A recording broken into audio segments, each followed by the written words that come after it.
Bonjour à tous et bienvenue pour ce nouveau rendez-vous de rencontre. Cette semaine, on plonge dans une atmosphère nocturne entre tension cinématographique et mélodie hypnotique.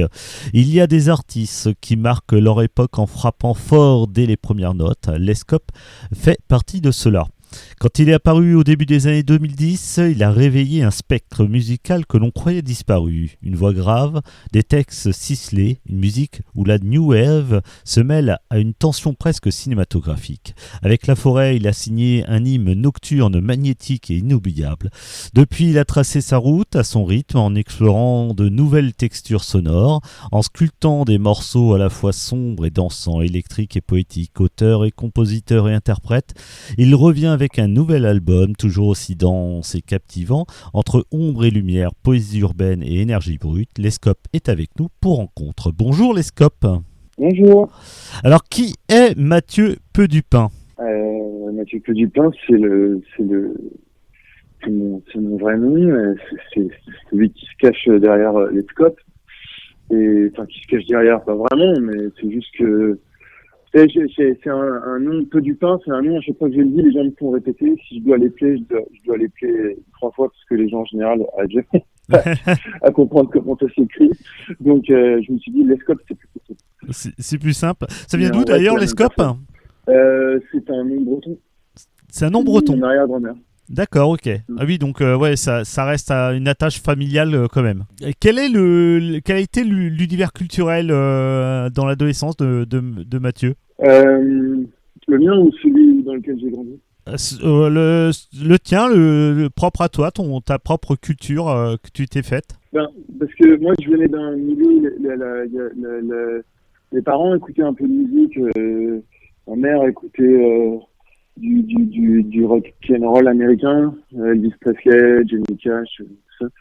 Et mon père aimait bien tous les groupes psychés, les Pink Floyd, les Doors.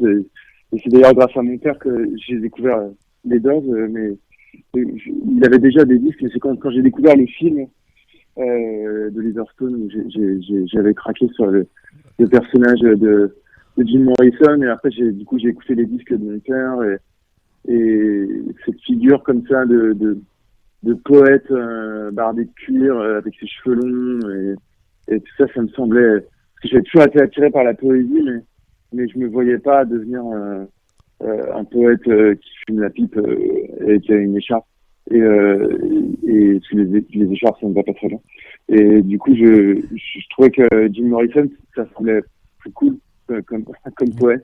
Comme poète, ouais.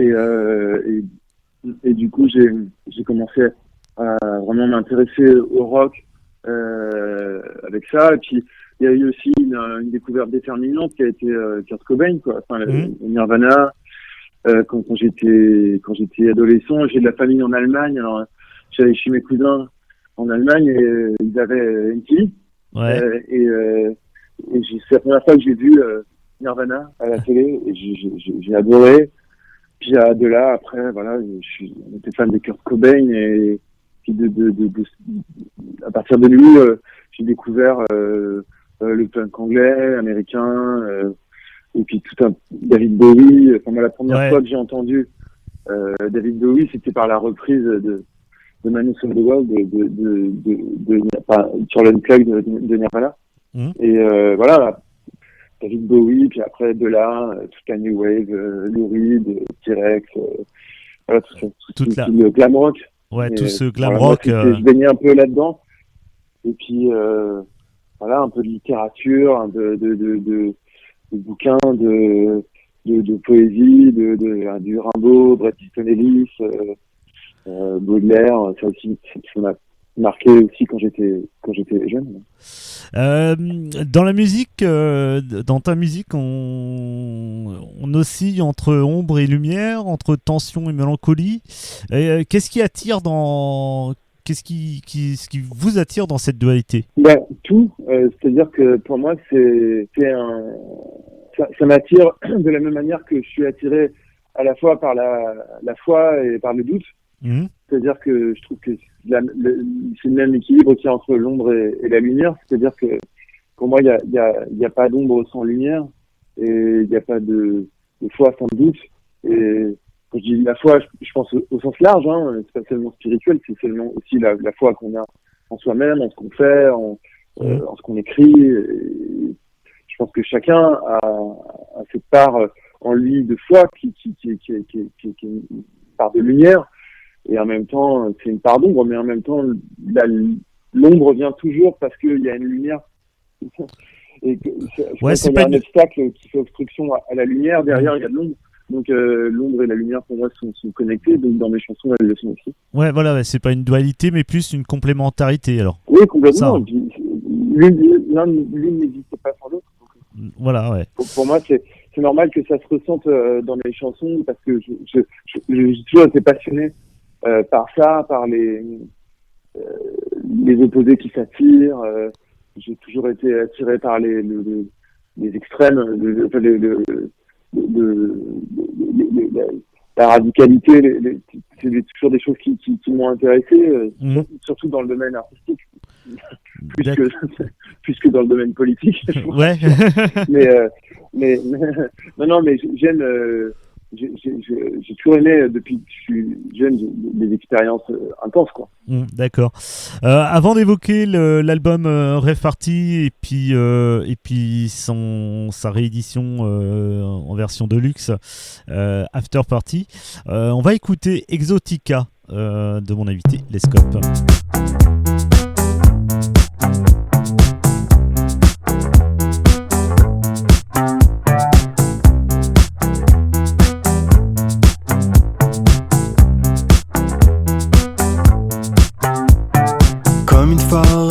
Sous la pluie, où cette île déserte qui s'ennuie, je me sens comme un feu de prairie, ma tête écrasée dans ton lit, comme une tempête qui fait rage en moi, un torrent noir m'emmène dans tes bras, comme un fleuve qui coule sur Suriname en Guyana. Tropical est le son de ta voix. Exotica, comme une tempête qui fait rage en moi. Exotica, qu'est-ce que je vais devenir si tu t'en vas?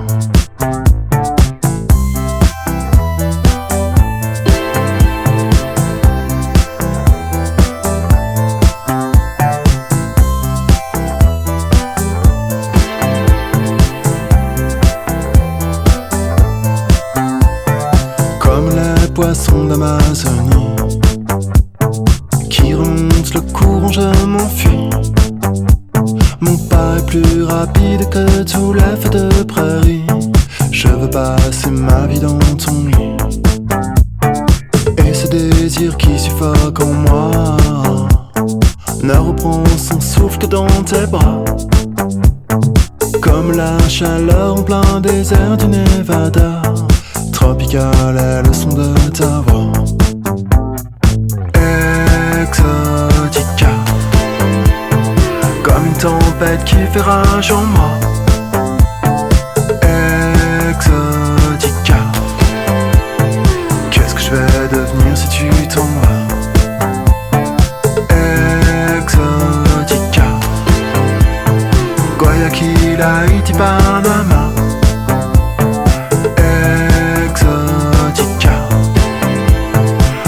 Comme le ciel de Sumatra. Exotica, comme une tempête qui fait rage en moi. Exotica, mais qu'est-ce que je vais devenir si tu t'en vas?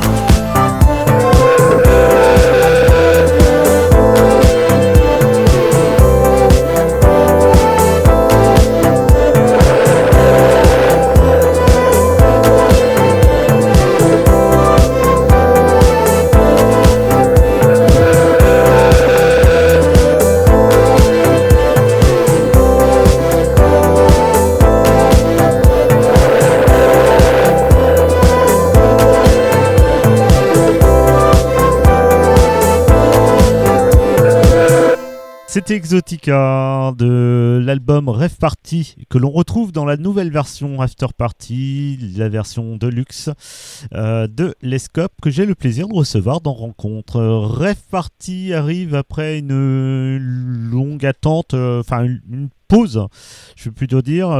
Comment avez-vous vécu cet entre-deux projets et puis c'était un choix ou une nécessité, un besoin de faire une pause entre ces deux projets? C'était surtout lié au fait que j'avais du mal j'ai eu du mal à réunir les conditions pour pouvoir faire le troisième album tel que moi je l'entendais.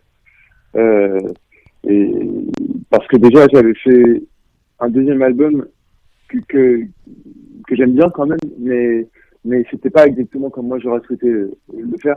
On n'était plus d'accord avec ma maison de disques de l'époque. Et du coup, à la fin de la tournée de promotion du deuxième album, j'ai pris un temps pour me recentrer et travailler sur d'autres projets artistiques, théâtraux, de l'écriture, du cinéma. J'ai monté un autre groupe qui s'appelle Serpent, avec lequel j'ai beaucoup tourné. Et j'avais besoin de faire toutes ces expériences-là aussi pour être certain de la façon dont moi j'avais envie d'aborder ce troisième album et dans laquelle j'avais envie de me jeter. Puisque quand je m'embarque dans quelque chose, je m'y embarque totalement. Donc je vais être sûr que ce soit dans la bonne direction. Et là, j'étais pas sûr. Donc il m'a fallu ce temps-là. Et c'est un temps que j'ai pris et qui a été salvateur, parce que je pense que le dernier album que j'ai sorti, c'est le meilleur, à mon avis, que j'ai jamais sorti. Ouais, c'est l'album de la maturité, comme certains le disent. Ah, je sais pas.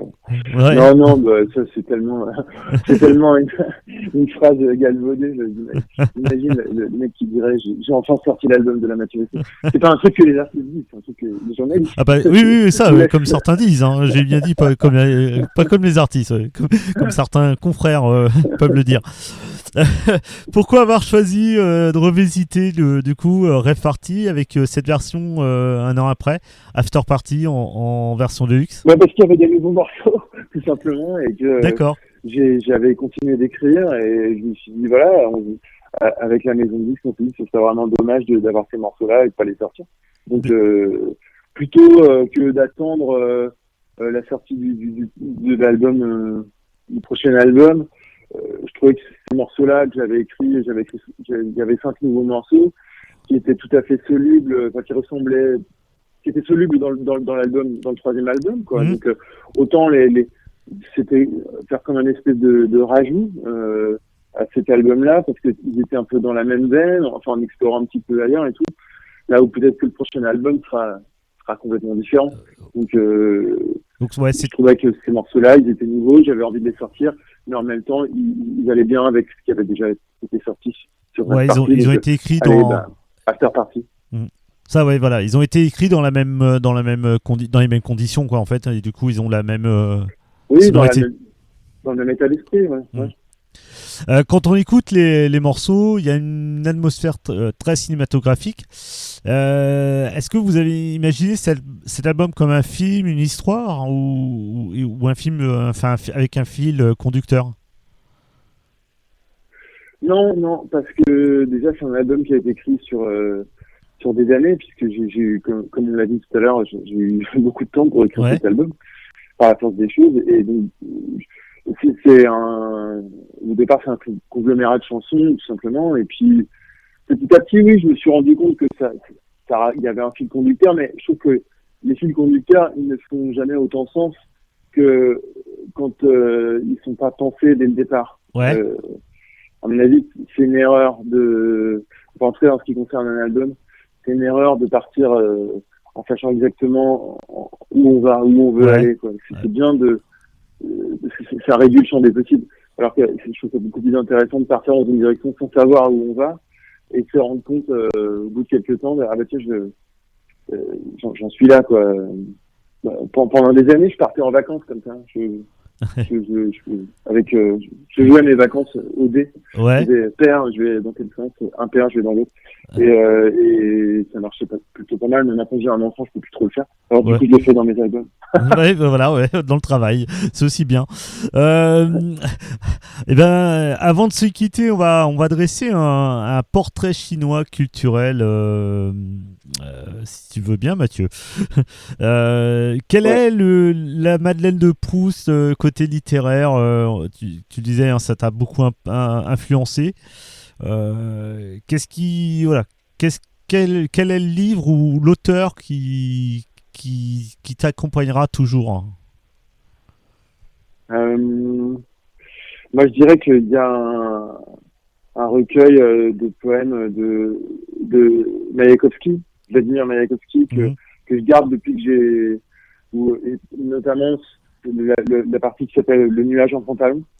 Et c'est quelque chose que je garde depuis que j'ai 20 ans. C'est une copine qui me l'avait prêté quand j'avais 20 ans, je lui ai toujours pas rendu. Mais et je la vois encore, hein, donc T'en tiens peut-être par rigueur? qu'un jour elle me le demandera, mais c'est un livre qui m'accompagne depuis que j'ai 20 ans et qui m'inspire. Ouais, j'aime bien aussi le personnage de Vladimir Mayakovsky, quelque chose de, enfin, c'est un peu là comme une sorte de Rimbaud russe, quoi. Ouais, ouais. Et tout feu tout flamme comme ça. Cette écriture, voilà, ça m'avait beaucoup parlé aux gamins de 20 ans que j'étais et que je suis peut-être toujours un petit peu dans ma tête en tout cas.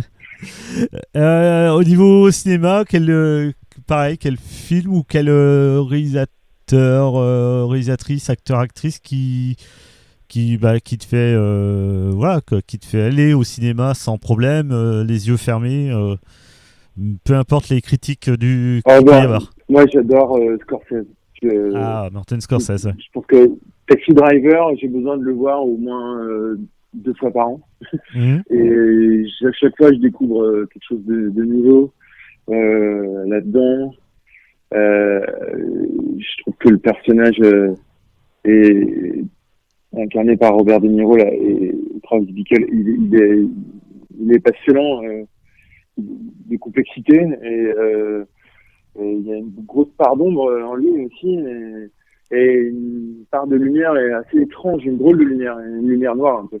Mais c'est un film très troublant, je trouve, Taxi Driver. Et effectivement, Scorsese, j'aime beaucoup voilà, Ouais. j'ai plus le nom en anglais, la Goodfellow, comment on dit, merde, excusez-moi. Bref. C'est les Goodfellow en anglais. Ouais. J'ai perdu le titre Le titre. en français. Ouais, c'est là, le casino. Ouais, ça, oui, tout le Enfin, cinéma scorsésien. il y a beaucoup Ouais. beaucoup Ouais. de poésie dans ces films et un rapport au sacré Mm. et à la violence qui est intéressant chez Scorsese. Et enfin, du coup, côté chanson, quel artiste, quel chanteur ou morceau est ta Madeleine de Proust, quoi, que tu pourrais écouter jusqu'à la fin de ta vie sans problème? Je pense que à peu près n'importe quel morceau des 2 premiers albums d'Edward. Mhm. Mais je dirais s'il y en avait People Strange sur le 2e album. People Strange. Ce morceau, ou The Crystal Ship sur le premier album, Mhm. c'est des morceaux qui me touchent beaucoup et qui m'embarquent à chaque fois. C'est vraiment étonnant comme il y a des choses qui vous ont beaucoup parlé quand vous étiez adolescent, puis à la réécoute, ça vous embarque plus, quoi. Mhm. Parce que vous êtes plus cet adolescent-là, mais moi, les Doors, à chaque fois que je le réécoute, ça m'embarque. Ouais, ça embarque, ça ramène dans l'adolescence, justement. C'est un peu ça. Oui, et aussi ça m'accompagne aussi dans l'âge adulte. Et dans l'âge adulte, oui, bien sûr. Je pense que c'était vraiment un visionnaire. Jim Morrison, je pense qu'il avait une vision, un peu chimiquement modifiée, mais il avait une vision de ce que devait être la musique et ce que devait être son groupe et la poésie. Je trouve que j'ai toujours été fasciné par les personnages visionnaires comme ça. Aujourd'hui, il y a Nick Cave qui est quelqu'un que j'écoute beaucoup en ce moment là, qui a une vision comme ça. Et il y a tout un tas de tous les chanteurs qui me plaisent sont comme ça. Ouais, sont très visionnaires et ils parlent beaucoup sur la condition humaine. Et puis, du coup, ça nous accompagne tout le temps, quoi. C'est ça. Eh ben, merci infiniment, Lescope, pour d'avoir accepté cette rencontre. Je rappelle le nouvel album de Lescope, c'est Rêve Party avec sa version de luxe qui vient de sortir, After Party. Il y a, je crois, c'est 5 morceaux en plus. Hein. Oui, 5 morceaux en plus et 2 remixes. Et 2 remixes, voilà, donc 7 morceaux en tout supplémentaires faits dans cette version de luxe After Party de Lescope. Il y a également 2 dates, mais c'est sold out en région parisienne fin mars. C'est à la Maroquinerie. Je suis en train d'écrire un roman là, donc ce sera mon prochain rendez-vous avec les gens. Ça sera un roman, d'accord. J'aurai le plaisir de retrouver pour ce roman, alors dans ce cas-là. Je vais suivre tout ça de près. Ouais, moi aussi. Eh ben, merci beaucoup. C'était Rencontre avec Lescope. C'était Rencontre donc avec Lescope. On se quitte avec ta chanson préférée, People Are Strange des Doors. Ciao. People are strange when you're a stranger. Faces look ugly when you're alone. Women seem wicked when you're unwanted. Streets are uneven when you're down. When you're strange, faces come out of the rain. When you're strange, no one remembers your name. When you're strange, when you're strange, when you're strange. People are strange when you're a stranger.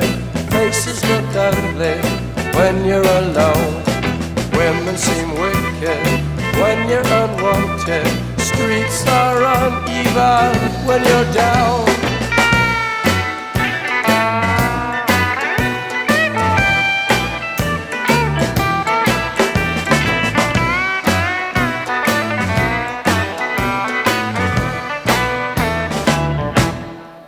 When you're strange, faces come out of the rain.